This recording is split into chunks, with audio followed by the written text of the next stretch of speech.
Good morning students. देखो आज के लेक्चर में हम पढ़ेंगे सूक्ष्म दूरियों का मापन।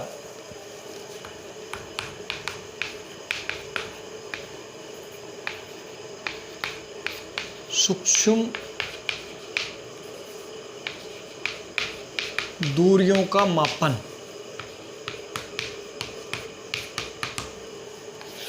देखो पिछले लेक्चर में हमने जो वृहद दूरियां, लंबी दूरियां हैं, पृथ्वी से ग्रह की दूरी मापना सीखा था। इस लेक्चर में हम देखेंगे कि जो छोटी दूरियां हैं उनका मापन हम कैसे करेंगे। तो देखो लंबाई का जो मापन है वो हम देख चुके हैं कि प्रत्यक्ष और अप्रत्यक्ष दो विधियों से करते हैं। तो सूक्ष्म दूरियों का मापन भी प्रत्यक्ष और अप्रत्यक्ष दो विधियों से किया जाता है। प्रत्यक्ष विधि की हम बात करें, जैसे मीटर स्केल से हम मापते हैं, मीटर स्केल। तो मीटर स्केल से हम आसानी से दूरी माप सकते हैं। मीटर स्केल द्वारा जो न्यूनतम दूरी मापी जाती है वो 1 mm होती है। यह है न्यूनतम। न्यूनतम 1 मिलीमीटर दूरी माप सकते हैं, या हम इसको कह सकते हैं 0.1 सेंटीमीटर, या इसको हम कह सकते हैं 0.001 मीटर तक की दूरी हम माप सकते हैं। किसके द्वारा? मीटर स्केल द्वारा। 1 मिलीमीटर या फिर 0.1 सेंटीमीटर या 0.001 मीटर तक की दूरी मापी जाती है। इससे जो छोटी दूरियां रहती हैं वो हम वर्नियर कैलिपर्स और स्क्रू गेज की सहायता से मापते हैं। वर्नियर कैलिपर्स की सहायता से, स्क्रू गेज की सहायता से, वो भी प्रत्यक्ष विधि है, यानी ये भी उपकरण है। इसके अलावा एक प्रकाशिक सूक्ष्मदर्शी आता है। जो प्रकाशिक सूक्ष्मदर्शी है उससे 5000 एंगस्ट्रोम तक की दूरियां मापी जाती है, यानी हम कह सकते हैं लगभग 10⁻⁻7 मीटर तक की दूरियां, लगभग 5 × 10⁻⁻7 मीटर इसको लिख सकते हैं। 10⁻⁻7 मीटर तक की दूरियां प्रकाशिक सूक्ष्मदर्शी से। इससे कम जो दूरियां है वो इलेक्ट्रॉन सूक्ष्मदर्शी के द्वारा माप सकते हैं। लेकिन यदि देखो हम बात करें कि हमारे जो अणुओं का साइज रहता है, जैसे जो परमाणु का आकार है 10⁻⁻15, जो इसकी त्रिज्या रहती है 10⁻⁻15 मीटर कोटि की, तो इतनी छोटी दूरियों को मापने के लिए हम अप्रत्यक्ष विधियों को काम में लेते हैं। वहाँ उन्हें किसी उपकरण की सहायता से हम नहीं माप सकते। तो यहाँ पे हम दो विधियाँ देखेंगे जिसमें हम आणविक और परमाणविक दूरी का आकलन करेंगे। तो जो पहली विधि है वो है आणविक त्रिज्या का आकलन। आणविक त्रिज्या का आकलन। आणविक त्रिज्या का आकलन। तो देखो आणविक त्रिज्या के आकलन करने के लिए एक ओलिक अम्ल काम में लेते हैं। ओलिक अम्ल, तो इसको हम कह सकते हैं ओलिक अम्ल के अणु का आमाप, यानी ओलिक अम्ल के जो अणु है उसका साइज ज्ञात करना, उसका आकार ज्ञात करना। ओलिक अम्ल होता क्या है? ओलिक अम्ल एक साबुन की तरह, साबुन के बुलबुले की तरह अम्ल रहता है, साबुन की तरह व्यवहार प्रदर्शित करता है। यानी इसको पानी की सतह पे यदि रखा जाए तो ये एक आणविक परत बनाता है। उस आणविक परत का हमें साइज कैलकुलेट करना है, साइज पता करना है कि कितना है। तो वो हम एक मेथड के थ्रू पता करेंगे ओलिक अम्ल के अणु का आमाप। सामान्यतः देखा जाता है इसका जो आमाप है वो 10 एंगस्ट्रोन होता है, यानी लगभग 10⁻⁻9 मीटर कोटि का होता है ओलिक अम्ल के अणु का आकार। अब देखो ये विधि क्या है, विधि समझते हैं हम ओलिक अम्ल के अणु के आकार को ज्ञात करने की। जो देखो इस विधि में हम क्या करते हैं, इस विधि में हम सबसे पहले मान लो एक पात्र है, एक पात्र, इस पात्र में 20 सेंटीमीटर क्यूब आयतन है। 20 सेंटीमीटर क्यूब किसकी इकाई रहती है? आयतन की। सेंटीमीटर क्यूब ये आयतन है, आयतन। तो एक पात्र में हम 20 सेंटीमीटर क्यूब अल्कोहल लेते हैं, अल्कोहल, 20 सेंटीमीटर क्यूब अल्कोहल, और इस अल्कोहल में 1 सेंटीमीटर क्यूब आयतन हम डाल देते हैं ओलिक अम्ल का, ओलिक अम्ल। यानी सबसे पहले हम इस विधि में क्या करेंगे, 20 सेंटीमीटर क्यूब आयतन लेंगे अल्कोहल का किसी पात्र में, उसमें 1 सेंटीमीटर क्यूब आयतन ओलिक अम्ल यानी ओलिक अम्ल की बूंद डाल देंगे जिसका आयतन 1 सेंटीमीटर क्यूब है, इसमें मिला देंगे, घोल देंगे। इससे देखो एक घोल तैयार हो जाएगा।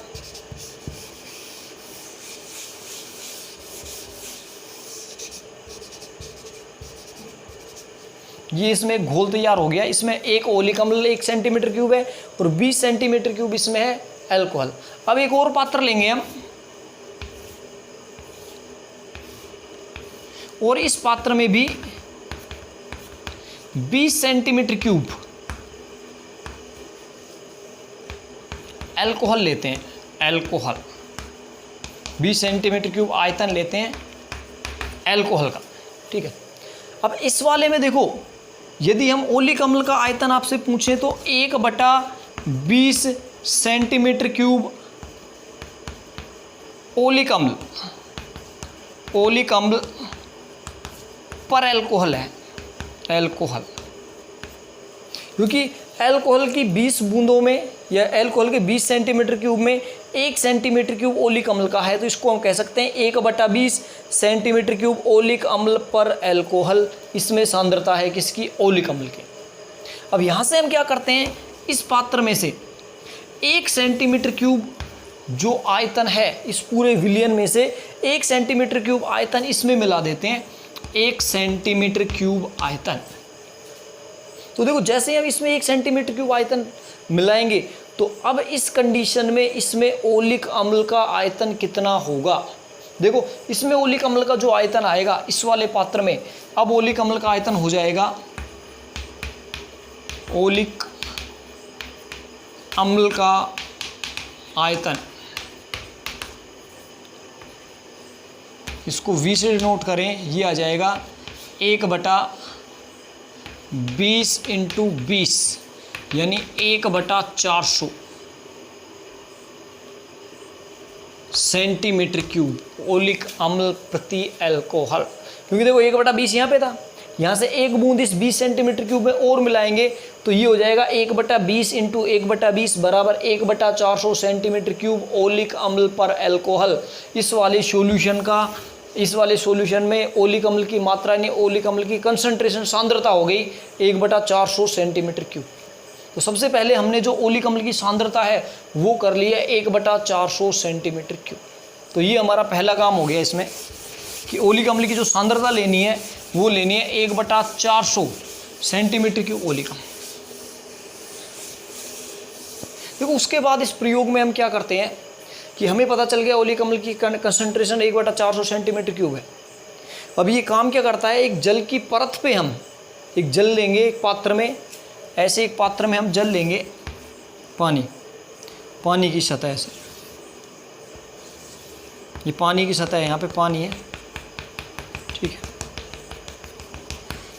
और इस पानी की सतह पे लाइकोपोडियम पाउडर डाल देंगे,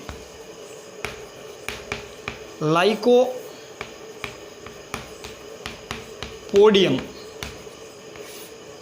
पाउडर, ठीक है। लाइकोपोडियम पाउडर क्यों डाला जाता है, जिससे एक महीन परत बन जाए। अब इसके ऊपर इस ओलिक अम्ल की जो कंसंट्रेशन 1/400 सेंटीमीटर क्यूब है, इसकी n बूंदें पानी पर बिछा देते हैं, यानी इसके ऊपर n बूंदों की परत बना देते हैं ओलिक अम्ल की। वो परत बन जाती है किस पे,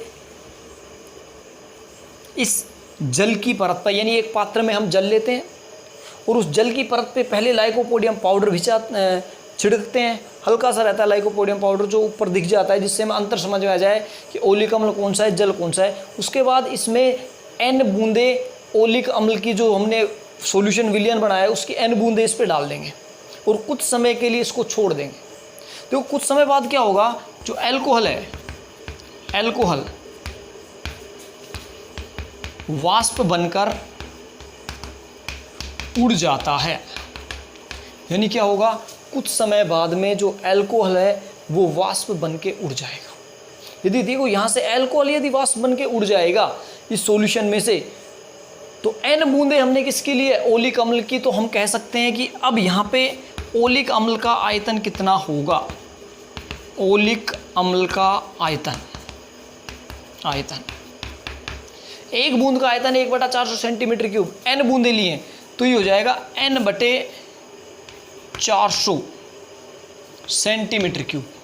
ये आ गया ओलिक अम्ल का आयतन n/400 सेंटीमीटर क्यूब। ये ओलिक अम्ल का आयतन है हमें।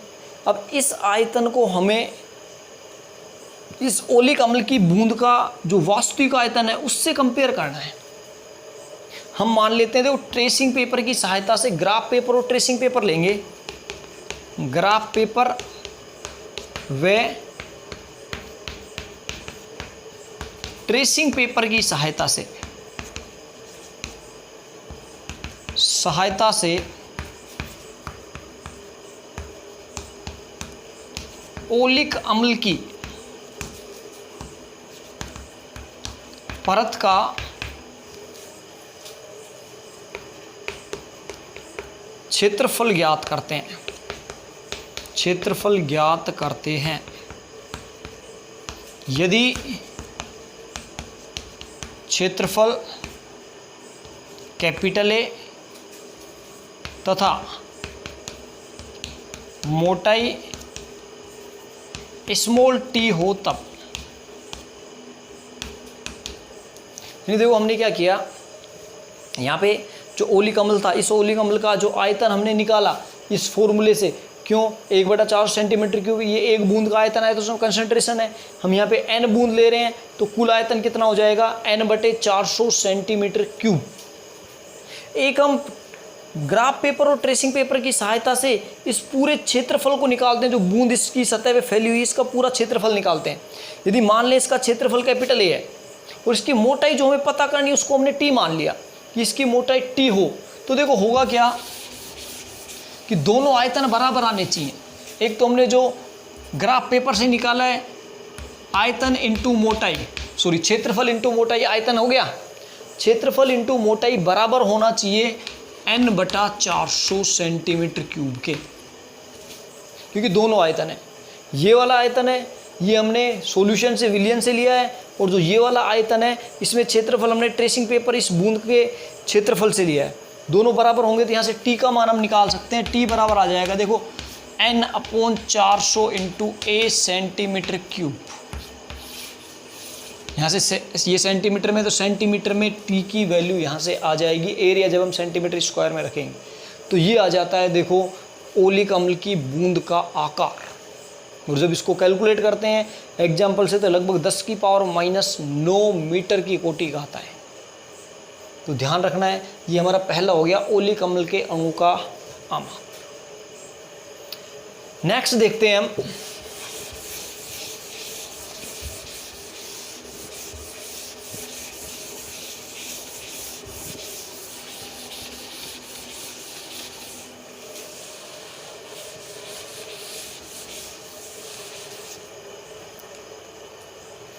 देखो जो दूसरा है वो है आवोगाद्रो। ये वैज्ञानिक का नाम है आवोगाद्रो। आवोगाद्रो की परिकल्पना से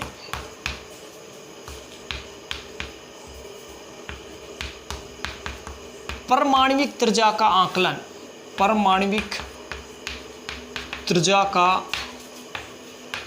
आकलन, यानी आवोगाद्रो वैज्ञानिक है, उसने अपनी एक परिकल्पना दी थी अणुओं, परमाणुओं के लिए।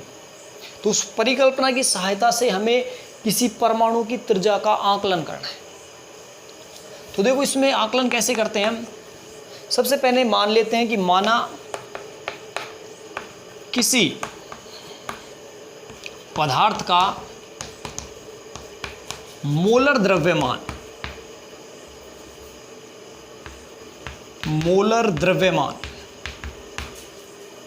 कैपिटल M है, यानी हमने मान लिया कोई पदार्थ है उसका मोलर द्रव्यमान कैपिटल M है। इसका मतलब क्या है कैपिटल M का, अर्थात m ग्राम पदार्थ में परमाणुओं की संख्या बराबर हो जाएगी Na, और Na क्या है? आवोगाद्रो नंबर, आवोगाद्रो संख्या, आवोगाद्रो संख्या। तो देखो Na के बारे में बता देते हैं, आगे आप पढ़ोगे। आवोगाद्रो एक वैज्ञानिक था, उसने परमाणु की संख्या बताई एक मोलर में, यानी 1 m ग्राम में या 1 ग्राम में पदार्थ अणुओं की संख्या, किसी भी पदार्थ के मोलर द्रव्यमान में अणुओं की संख्या कितनी होती है? Na के बराबर। और इस Na की वैल्यू निकाली उसने 6.022 इंटू 10⁻23 परमाणु। ये Na का फिक्स मान है, जो आप आगे केमिस्ट्री में पढ़ोगे डिटेल में कि आवोगाद्रो संख्या क्या होती है। तो Na आ जाएगा 6.022 या 023 भी लिखते हैं कई जगह इसको, 10⁻23, 6.022 10⁻23 परमाणु, ये Na की वैल्यू होती है। तो हमने यहाँ पे देखो सबसे पहले माना है कि माना किसी पदार्थ का मोलर द्रव्यमान कैपिटल M है, अर्थात m ग्राम पदार्थ में परमाणुओं की संख्या Na के बराबर होगी। यदि हम 1 ग्राम में पूछेंगे 1 ग्राम में परमाणुओं की संख्या कितनी होगी, ये आ जाएगी Na/M। m ग्राम में Na है तो 1 ग्राम में कितनी आ जाएगी? Na/M। अब यदि हम मान लें, यदि परमाणु की त्रिज्या स्मॉल r हो, तब 1 ग्राम परमाणु का आयतन, यानी हम मान लेते हैं यदि उस परमाणु की त्रिज्या स्मॉल r है तो यदि परमाणु की त्रिज्या स्मॉल r है तो 1 ग्राम परमाणु का आयतन कितना होगा? इसको V0 मान लेते हैं, 1 ग्राम को V0 बराबर। देखो संख्या कितनी है उनकी? Na/M, Na/M, capital M। और एक परमाणु का आयतन कितना? यदि परमाणु की त्रिज्या स्मॉल r है तो उसका आयतन कितना होगा? 4/3 πr³। समीकरण 1 बना देंगे। देखो परमाणु है उसको गोला मान सकते हैं, परमाणु क्या है? एक गोले के बराबर रहता है, और गोले का आयतन होता है 4/3 πr³। हमें 1 ग्राम परमाणु का आयतन पता करना है, तो 1 ग्राम में परमाणु की संख्या कितनी होती है? Na/M। Na/M को एक परमाणु के आयतन से मल्टीप्लाई कर दो तो V0 बराबर Na/M इंटू 4/3 πr³। ये आ गया हमारा 1 ग्राम में परमाणु का आयतन। अब इसके बाद देखो जो आवोगाद्रो की परिकल्पना है, उस परिकल्पना को समझते हैं।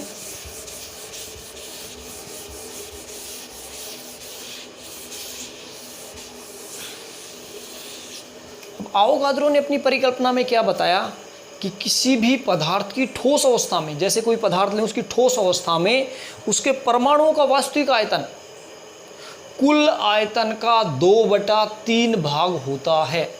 कहने का मतलब ये मान लो कोई पदार्थ है ठोस अवस्था में, इसमें परमाणु ऐसे होंगे, ऐसे आप सॉलिड स्टेट में केमिस्ट्री में पढ़ोगे कि किस प्रकार से विन्यासित होते हैं। ऐसे पूरे पदार्थ में यहाँ पे हम समझने के लिए बना रहे हैं। ये परमाणु है, परमाणु किसी पदार्थ में ये परमाणु है, तो इन परमाणुओं के मध्य में कुछ ना कुछ रिक्त स्थान होता है। तो आवोगाद्रो ने क्या बताया कि किसी भी पदार्थ की ठोस अवस्था में उसके परमाणुओं का जो कुल आयतन है या वास्तविक आयतन है, जो उस पदार्थ के कुल आयतन का 2/3 होता है, उस पदार्थ के कुल आयतन का 2/3 भाग होता है। ये हमें अप्लाई करना है, यानी जो ये आयतन आ रहा है 1 ग्राम में देखें हम, तो Na/M इंटू 4/3 πr³ किसके बराबर होगा? 2/3 V के बराबर होगा, क्योंकि ये परमाणु का आयतन हमने निकाला है। एक परमाणु की त्रिज्या, 1 ग्राम में परमाणु की संख्या, तो 1 ग्राम परमाणु का आयतन आ रहा है Na/M इंटू 4/3 πr³। और वास्तविक पूरे अणु में यदि हम बात करें 1 ग्राम के लिए, तो वो होगा 2/3 V।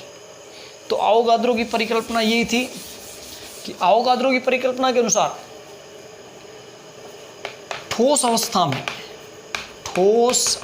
में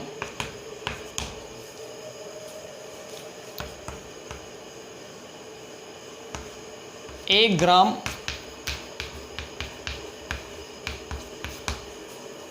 परमाणुओं का कुल आयतन कुल आयतन, ये बराबर आएगा 2/3V, जहाँ V क्या है, पदार्थ का वास्तविक आयतन, वास्तविक आयतन, यानी उस पदार्थ का जो वास्तविक आयतन है वो है V। आवोगाद्रो की परिकल्पना के अनुसार हम देखें तो ठोस अवस्था में जो 1 ग्राम परमाणु का कुल आयतन है वो वास्तविक आयतन का 2/3 भाग होता है। तो ठोस अवस्था में 1 ग्राम परमाणु का जो कुल आयतन होगा वो आएगा 2/3V, यानी वास्तविक आयतन का 2/3 भाग। अब 1 ग्राम परमाणु का कुल आयतन इतना है, यहाँ हमने क्या निकाला है, इतना, यानी हम कह सकते हैं यहाँ से कि V0 इक्वल टू आएगा 2/3V। V0 इक्वल टू कितना आएगा, 2/3V। तो यहाँ से V0 का मान यदि हम यहाँ रखें तो V0 का मान है N/m, N/m इंटू 4/3 πr³ बराबर 2/3V। यहाँ से हमें स्मॉल r का मान निकालना है। 3 से 3 क्या हो जाएगा, कैंसिल आउट। देखो यहाँ से r³ बराबर m है वो ऊपर डिवाइड हो जाएगा m इंटू V, Na 2 नीचे आए गए, Na और इंटू पाई का डिवाइड हो जाएगा, Na का डिवाइड हो जाएगा, m ऊपर चला जाएगा। तो यहाँ से यदि मैं r निकालना चाहूँ तो r बराबर आएगा mv/2πNA⁻⁴ ये आ जाती है उस अणु की त्रिज्या, mv/2πNA⁴1/3। अब कई जगह जो ये v का मान है, ये v का मान हमें नहीं दिया होता, हमें घनत्व दिया होता है, क्योंकि पदार्थ का घनत्व निश्चित रहता है। तो 1 ग्राम पदार्थ का घनत्व यदि हम लिखें तो घनत्व घनत्व बराबर क्या होता है, द्रव्यमान बटे आयतन। द्रव्यमान हम ले रहे हैं 1 ग्राम, तो ये 1/V आ जाएगा। तो यहाँ से V की वैल्यू यदि आप निकालोगे तो 1/ρ आएगा। V बराबर क्या होगा, 1/ρ। तो इस फॉर्मूले में जो V का मान है वो आप 1/ρ पुट कर सकते हो, यानी ये फॉर्मूला हम यहाँ से बना सकते हैं, R बराबर m/2πNA, और V का मान 1/ρ, तो ρ नीचे आ जाएगा, पावर 1/3। ये भी इसका एक फॉर्मूला है त्रिज्या ज्ञात करने का। तो ये 2 मेथड हैं जिनकी सहायता से हम आणविक त्रिज्या और परमाणविक त्रिज्या का मान ज्ञात करते हैं। नेक्स्ट लेक्चर में हम देखेंगे कि द्रव्यमान और समय का मापन कैसे करते हैं। Thank you.